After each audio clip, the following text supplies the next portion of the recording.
सिद्धगोड़ा थाना अंतर्गत बागुनहातू बारेडी बस्ती और भोजपुर कॉलोनी में अवैध देशी महुआ शराब का कारोबार किया जा रहा था, जहां पुलिस ने छापेमारी कर 100 लीटर महुआ शराब 2 महिला समेत एक व्यक्ति को गिरफ्तार किया है।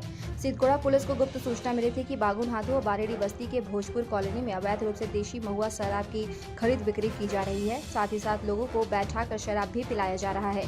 सूचना के आलोक में सिद्धगोड़ा थाना प्रभारी ने दल बल के साथ बागुनहातू सी ब्लॉक स्थित 2 घरों में छापेमारी कर दोनों घरों से 55 लीटर अवैध देशी महुआ शराब बरामद किया। साथ ही साथ इस कारोबार का संचालन कर रही 2 महिलाओं को भी गिरफ्तार कर लिया। इस क्रम में बागुनहातू चाइना गेट निवासी बबलू गोराई के घर 20 लीटर अवैध देशी महुआ शराब, भोजपुर कॉलोनी निवासी चामू सरदार के घर पर छापेमारी कर 25 लीटर अवैध देशी शराब बरामद कर चामू सरदार को गिरफ्तार भी कर लिया गया।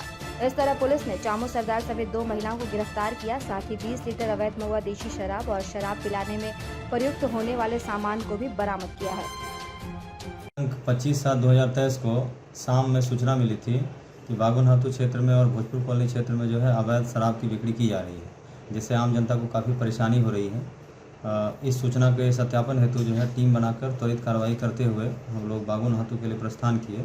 बागुनहातू सी ब्लॉक में हम लोग 2 जगह छापामारी किए, जिसमें जो पीने वाले थे सभी फरार हो गए, लेकिन जो वहाँ पे संचालन करता थी 2 महिलाएं थी, दोनों को पकड़ा गया है। और उनके जहाँ पे वो शराब पिला रहे थे लगभग दोनों से 50 लीटर आसपास शराब की बरामदगी हुई है। और उससे थोड़ा दूर आगे जाने पे एक बबलू गोराई नाम का व्यक्ति है, जिनके घर में भी शराब पिलाया जा रहा था। बबलू गोराई पुलिस गाड़ी को देख के भाग गया, उनके यहाँ से भी शराब जब्त किया गया है। और अंत में हम लोग भोजपुर कॉलोनी पहुँचे, जहाँ भोजपुर कॉलोनी में चामू सरदार नाम का एक व्यक्ति है जो बहुत लोगों को बैठा के शराब पिला रहा था। तो हम लोग चामू सरदार को पकड़े और उसके यहाँ से 25 लीटर लगभग देसी शराब की बरामदगी हुई है।